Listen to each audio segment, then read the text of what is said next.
সারা জীবন তো খালি সর্ষে ইলিশই খেয়ে দেখলেন, এবার একটু সর্ষে বোয়ালও খেয়ে দেখুন। একটা বড় সাইজের বোয়াল মাছ সকালবেলা বাজার থেকে কিনে এনেছি। আসসালামু আলাইকুম সবাইকে। আশা করি সবাই খুব ভালো আছেন। আলহামদুলিল্লাহ, আমিও ভালো আছি। নতুন একটি ভিডিও নিয়ে ওয়েলকাম জানাচ্ছি সবাইকে সিম্পল রেসিপি ইনকেপিতে। এখানে ওই বোয়াল মাছের থেকে আমি 6 পিস বোয়াল মাছ কেটে ধুয়ে ভালো করে পরিষ্কার করে নিচ্ছি। মাছগুলো ভাজার জন্য এখানে আমি দিয়ে দিছি লবণ, লঙ্কার গুঁড়ো, সাথে দিয়ে দিছি হলুদ গুঁড়ো। এইসব দিয়ে আমি ভালো করে হাত দিয়ে মাখিয়ে নিব। ভালো করে হাত দিয়ে মাখিয়ে মাছগুলো আমি আধ ভাজা করে নিব। এই বোয়াল মাছ আধ ভাজা করে সর্ষে দিয়ে রান্না করে খেতে কিন্তু খুব মজা। এখানে আমি কড়াই বসিয়ে দিছি, কড়াই গরম হয়ে গেছে, দিয়ে দিছি একটুখানি সর্ষের তেল। মাছটা রান্না করার জন্য আগে আমি এখানে কিছু মশলা তৈরি করে নিব। দিয়ে দিছি কিছু এলাচ, লবঙ্গ, কয় টুকরা আদা, সাথে দিয়ে দিছি আস্ত কয়টা রসুনের কোয়া। এবার আমি দিয়ে দিছি কিছুটা পেঁয়াজ কুচি। এই সবগুলো আমি ভালো করে ভেজে নিব।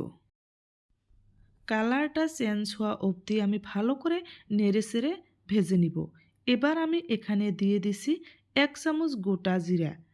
এই জিরা দেওয়ার কিছুক্ষণ পর্যন্ত আমি আরও নাড়াচাড়া করে ভেজে নিব। এই মশলাটা মাছ রান্না করা নামানোর আগে দিয়ে দিলে খেতে কিন্তু খুব ভালো লাগে।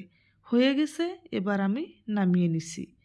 মাছটা ভাজার জন্য আমি কড়াইতে আরও একটুখানি সর্ষে তেল দিয়ে মাছগুলো দিয়ে দিছি। এই মাছগুলো আমি পুরোপুরি ভাজবো না, হালকা করে ভেজে নিব। হালকা করে ভেজে সর্ষে দিয়ে বোয়াল মাছ একদিন আপনারাও রান্না করে খেয়ে দেখবেন। এই মাছটা এভাবে রান্না করে খেলে খেতে কিন্তু খুব মজা লাগে। দেখুন, 2টা মাছ আমার ভাজা হয়ে গেছে। এভাবে করে আমি বাকি মাছগুলো হালকা করে ভেজে নিব। বোয়াল মাছটা কাঁচা কষানো খেতেও যেরকম সুস্বাদু লাগে, আধ ভাজা করে সর্ষে দিয়ে রান্না করে খেতেও কিন্তু খুব ভালো লাগে। এই কড়াইতে আমি এবার দিয়ে দিছি গোটা জিরা। গোটা জিরা দিয়ে আমি এবার দিয়ে দিছি 1 কাপ পরিমাণের পেঁয়াজ কুচি। পেঁয়াজ কুচি দিয়ে আমি ভালো করে নাড়াচাড়া করে নিছি। পেঁয়াজটা ব্রাউন কালার না হওয়া পর্যন্ত আমি নাড়তে থাকবো। দিয়ে দিছি স্বাদ মতো লবণ, যাতে পেঁয়াজটা তাড়াতাড়ি সিদ্ধ হয়ে যায়। এবার আমি ভালো করে নাড়াচাড়া করে নিব। দিয়ে দিছি 1 চামচ পরিমাণের শুকনো লঙ্কার গুঁড়া। দিয়ে দিছি আধা চামচ পরিমাণের হলুদ গুঁড়া। দিয়ে দিছি একটুখানি ধনিয়া গুঁড়া। এই সবগুলো দিয়ে আমি হালকা নেড়ে চেড়ে এবার আমি এখানে দিয়ে দিচ্ছি 1 কাপ পরিমাণের সর্ষে বাটা। এখানে আমি সাদা সর্ষেটাই নিয়ে নিছি, আপনারা কালা সর্ষেও নিয়ে নিতে পারেন। একটুখানি জল দিয়ে আমি সর্ষে বাটাটা ভালো করে কষিয়ে নিব। দেখুন, একটুখানি জল দিয়ে আমি কষিয়ে নিচ্ছি। এবার আমি এখানে এক এক করে মাছগুলো দিয়ে দিব। সবগুলো মাছ আমি দিয়ে দিচ্ছি। দিয়ে আমি 2 মিনিটের জন্যে ঢাকা দিয়ে দিব, যাতে মাছগুলোর ভিতরে মশলাগুলো ঢুকে যায়। এবার 2 মিনিট পর আমি ঢাকনাটা খুলে দেখছি। দেখুন, মশলার থেকে কিন্তু তেল ছেড়ে দিচ্ছে। এবার আস্তে আস্তে করে মাছগুলো এক এক করে আমি উল্টিয়ে দিব। খুব সাবধানে উল্টাতে হবে, মাছগুলো ভেঙে যাবে। বোয়াল মাছ এমনিতে নরম হয়। এভাবে খুব সাবধানে আমি মাছগুলো উল্টিয়ে দিচ্ছি। মাছগুলো থেকে একেবারে তেল ছেড়ে দিছে। এবার আমি অল্পখানি জল দিয়ে দিচ্ছি। জল দিয়ে আমি কড়াইটা ধরে ঢাকা দিয়ে দিছি।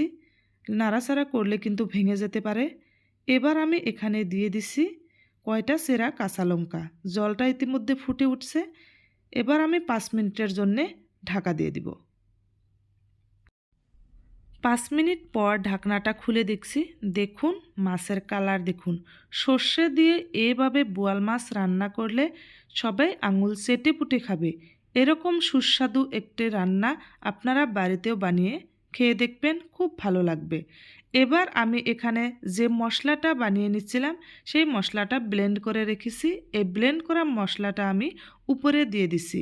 উপরে দিয়ে আমি হালকা নেড়ে চেড়ে দিছি, যাতে মশলাটা ঝোলের সাথে মিশে যায়। এভাবে আবারও আমি কড়াইটা ধরে ঝাঁকিয়ে দিচ্ছি। এবার আমি আরও কিছুক্ষণ সময় ঢাকা দিয়ে দিব। চুলার আঁচটা সব সময় মিডিয়ামে রাখতে হবে। বোয়াল মাছ এমনিতে নরম, আরও বেশি করে জাল করলে কিন্তু নরম হয়ে ভেঙে যেতে পারে। ঢাকা দিয়ে দিয়ে এভাবে বোয়াল মাছটা রান্না করছি, খেতে কিন্তু খুব ভালো হয়েছিল। নামানোর আগে আমি এখানে দিয়ে দিছি ধনেপাতা কুচি। শীতের দিনে ধনেপাতা তো দিতেই হবে। দেখুন ধনেপাতাটা দিয়ে দিচ্ছি। এবার আমি চুলার আঁচটা পুরোপুরিভাবে একটু সময়ের জন্যে হাই করে দিছি। ঝোলটা পুরোপুরিভাবে ফুটে উঠছে। নামানোর আগে একটুখানি ঢাকা দিয়ে রেখে দিব। দেখুন ঢাকনাটা খুলে দেখছি চুলার আঁচটা এই পর্যন্ত আমি পুরোপুরিভাবে হাই করছি, যাতে ঝোলটা টকবক করে ফুটে উঠে। দেখুন কালার, অসাধারণ একটি রান্নার রেসিপি। একদিন খেয়ে দেখুন, খেতে খুব সুস্বাদু হয়েছিল। এই রান্নাটা বাড়ির সবাই আঙুল চেটেপুটে খেয়েছে। এবার আমি এই সবগুলো নামিয়ে নিব। নামিয়ে আপনাদেরকে দেখাচ্ছি। দেখুন একটা পাত্রে আমি ভালো করে নামিয়ে নিচ্ছি। এই রেসিপিটা একদিন বাড়িতে খেয়ে দেখবেন।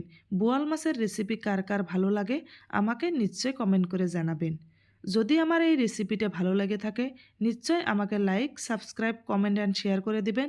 যদি ফেসবুক থেকে এই ভিডিওটি দেখছেন আমাকে নিশ্চয় ফলো করবেন। এই বোয়াল মাছের রান্নাটা দুর্দান্ত একটি স্বাদের রান্না। যারা একবার খেয়েছেন তারা বারবার খেতে মন চাইবে। দেখুন রান্নাটা হওয়ার পরে আমি আপনাদেরকে নামিয়ে দেখাচ্ছি। গরম গরম ধোঁয়া উঠছে। শীতের দিনে এই বোয়াল মাছের রেসিপি খেতে খুব মজা। রেসিপিটি যদি ভালো লাগে থাকে নিশ্চয় আমাকে কমেন্টের মাধ্যমে জানাবেন। আমি আরও নতুন নতুন রেসিপি আপনাদের সাথে শেয়ার করব।